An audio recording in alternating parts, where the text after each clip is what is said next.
And the thought is that we'll have Malik talking around 30 minutes or so, and then we open up. Mikael and Malik will sit here for discussion, and then there's a coffee break. Yeah. So, I have the great pleasure to introduce Abdul Malik. Simone, who's at the moment at the Max Planck Institute in Göttingen. He's also affiliated to Goldsmith College and also the University of Cape Town. And I really invited him because I thought it's really important to look at cities from very different geographical perspectives as well. And I'm very pleased that he's going to share with us some of his work on Jakarta. And I also wanted to announce that he's going to publish a new book on new urban worlds in dissonant times, which really focuses on Africa and Asia as a new epicenter for a new form of urbanism and how that should be responded to. So, thank you, Monica, and the TIMESCAPES team for this opportunity to come back to CCCB after many years. You'll soon find out why it's been many years, but I appreciate the opportunity. I'm going to revisit notions of compressed time, which I will get to. The question I want to deal with is, to what extent should a place show its hand? To what extent should a place put its cards on the table?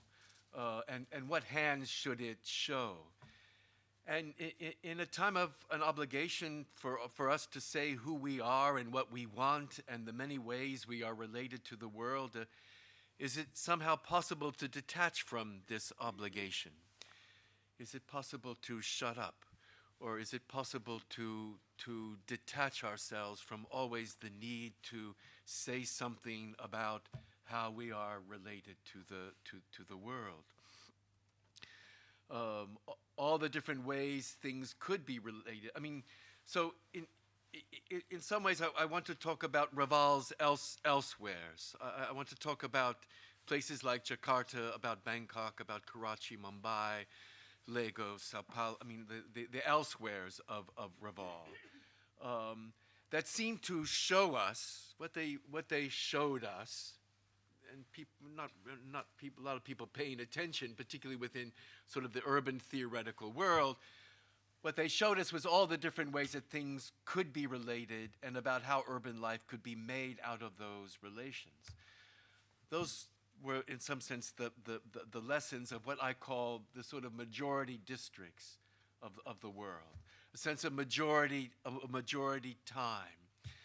And some of these sort of itemize some of the key elements, but the ones I want to emphasize are, in some sense, the oscillations, the modulations, the entanglements between generosity and the parasitic, between the collective and the private, the way in which majority districts, they're tied fates to each other, and the tied fates amongst districts themselves, so that if you pull the plug on one district, others are likely to follow. And these cut across particular kinds of districts that we could see as poor, districts that you could see as working class, lower middle class, these kinds of modulations and entanglements among them. And that within the sort of these majority districts, that they were subject to conflicting trajectories of transformation coming from inside and coming from outside, which is part of the limit, I think, about the gentrification discourse, because in some ways so much comes from the interior of particular kinds of districts. So in some sense, this is what the majority districts show us in terms of the ways in which life could be constituted through particular kinds of relationalities. key to what I want to emphasize is that there was the appearance of planning without planning. That is, you could get the sense of something being planned without planning being identified as the process involved. And this planning without the plan was possible only in a situation where many different futures, many different logics and ways of doing things sat next to each other. That is, all these different things, the many, sat next to each other. And that was an impetus for all kinds of adjustments to be made. And it was those adjustments that produced the situation of something looking like planning, even though planning as a kind of profession, as a kind of technique, wasn't directly involved. And inside majority districts, again, there were all these modulations and oscillations between very different things. So you had different trajectories of agglomeration, of parceling, reinvestment, and at the same time, accommodation to a process of decline. You had constant incremental improvements and people doing absolutely nothing. You had trends toward accumulation and consolidation, as well as letting things disperse and dissipate. All of these things were next to each other, and it was not clear then what differences really were at stake. In majority districts, there were specific instances and embodiments of power. Yes, not everyone was the same. There were vast complications of inequity, different kinds of interests, different kinds of identities. And these different powers and identities and interests might be at work and be worked out through the process of making divisions and organizing space, through the particular ways in which land was organized, buildings and materials used. But those divisions also did other things in a political ecology where heterogeneous inclinations and operations push and pull at each other, attempt to work out how people and things will impact upon each other. The problems were always about the infrastructure related to the larger urban system. That is, you did have divisions, you did have clear identities, you did have clear demarcations of land, but at the same time, those divisions were not set in stone. The divisions served another kind of purpose, which was in some ways as a base in which people worked their way toward each other in unanticipated ways. Ways in which those divisions were always crossing, always mixing themselves up. So you have the simultaneity of these two very different kinds of processes. So what it is possible for people to do with each other is largely a question of what it is that exists between them, and how this between can be shaped as active points of reference, connection, and anchorage. So infrastructure is always the between. It is both something concrete and atmospheric. So how materials are arranged, angles, enclosures, openings, ambience, was the production of a spatial vocabulary enabling residents to do different things with each other and still create a sense of microstability. Always have sense that, yes, I have a kind of point of anchorage, but that between was a kind of space and a time through which many different kinds of things could happen. And it was so people built things not just to create a room, not to create a kind of space to live or to make things, but to have different kinds of angles on things, different kinds of enclosures of things, different kinds of opening onto things, different kinds of atmospheres. This was as much important as making a place to live, or making a place to put a sewing machine, or making a place to put machine, or making a place to put a shop.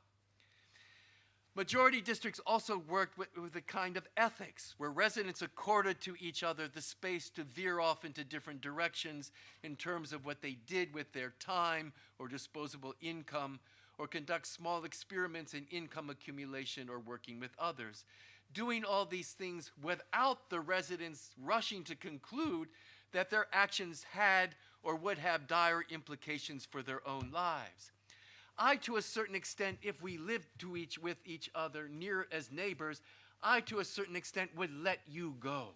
We would have our kind of norms, we would have our kind of understandings, but there was an ethics of letting you go, letting you head off into your own direction, and you letting me head off into my own direction, partly because if we got stuck, and if the same ways and familiar ways of doing things didn't work, how were we to learn how to do different things if I didn't allow you to make a kind of connection to the larger city in a way that was different from mine?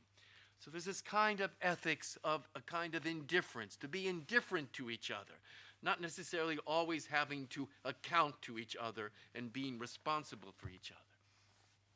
Also, residents mediated time in different ways. For example, in certain styles of improvement on a living space or the accommodation of economic activity within living quarters. The speeds through which these efforts may be enacted will vary. Some residents would go full speed ahead to rush to complete things as soon as possible, while others do what they can as the means avail, or adopt a kind of wait-and-see attitude.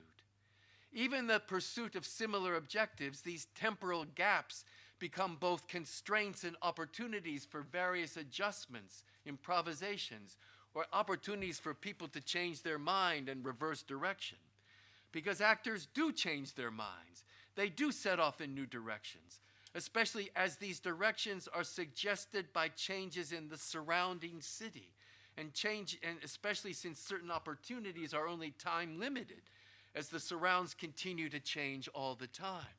Sometimes you have to grab what is available now because next week it's not going to last, because the situation, the scenarios, the dispositions of the larger environment are going to change.